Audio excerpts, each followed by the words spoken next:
I'm back, and I'm really glad to be back because it's been a very busy week so far.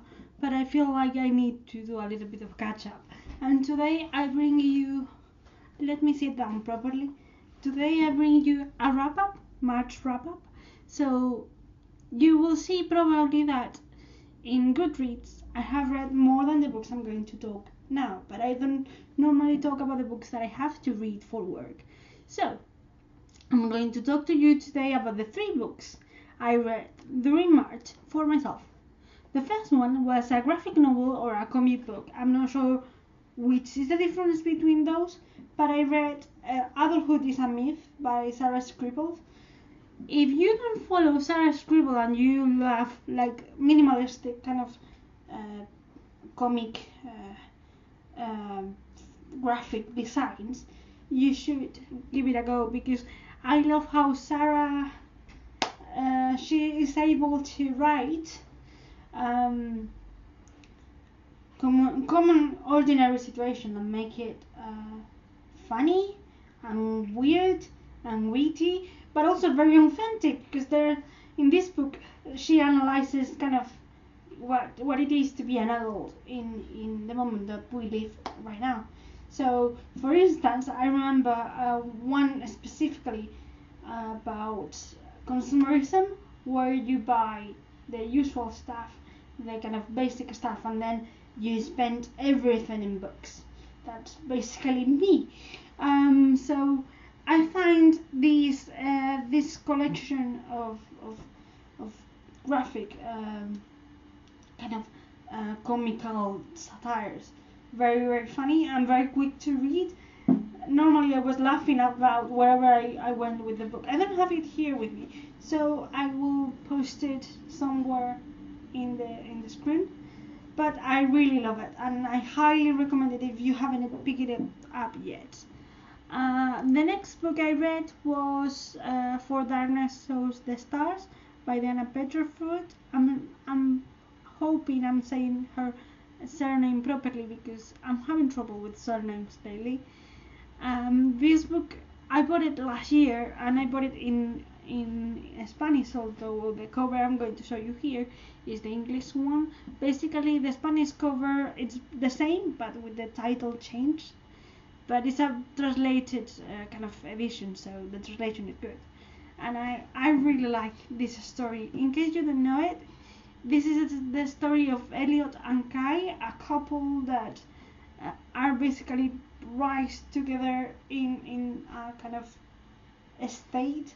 The problem is that Elliot is actually the heritage, or one of the heritage of that estate. She is the daughter of a landlord, a very famous kind of and wealthy man of this futuristic society where the part of the population that Elliot and her father belong to are in power, have like all the wealth, and then there's other kind of people who are slaves, and Kai is one of these slaves, but you basically differentiate between the slaves. But Kai is one of these slaves. The problem is that they get to know each other and they become friends, and then things happen, and then he goes away. 9 years later, he comes back. 5 years later, he comes back as a captain of the marine of the country. So, in case you like classics, you are probably seeing a pattern there, aren't you? This is a retelling, a futuristic retelling of Persuasion by Jane Austen, in case you don't know. The problem is that I have all Jane Austen works and I really want to read them. For example, I'm going to read Emma this month. But I always have this kind of feeling that although I am able to read in English, I'm not going to be able to understand, to comprehend the whole situation or the whole book, as you know,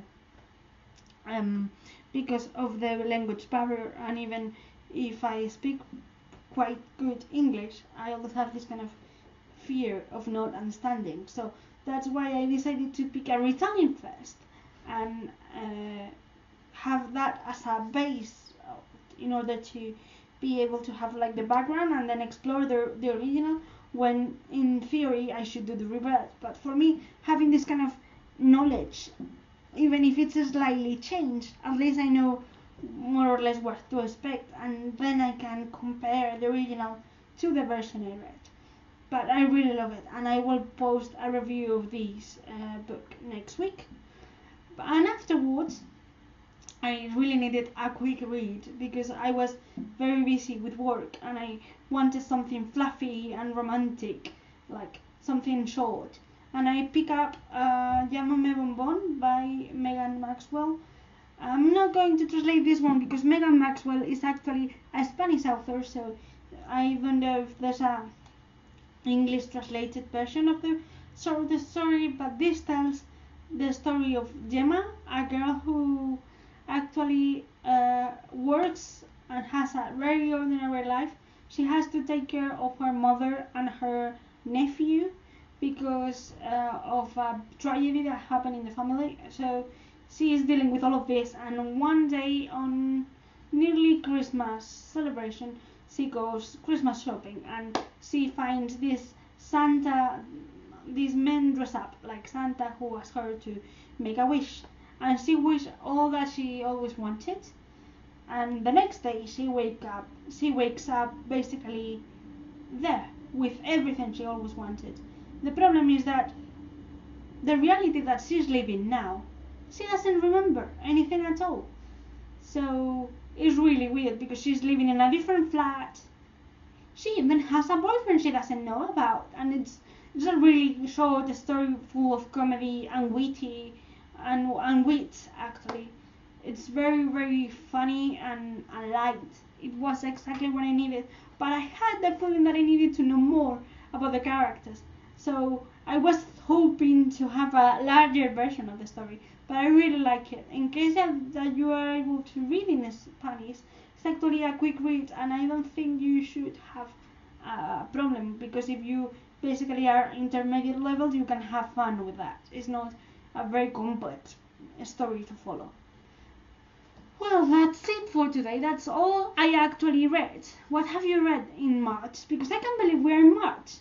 In case that you are new and you have stopped by and enjoyed my video and my explanation of my reading in March, I suggest you to subscribe or give me a like, and give you can write a comment every time you want.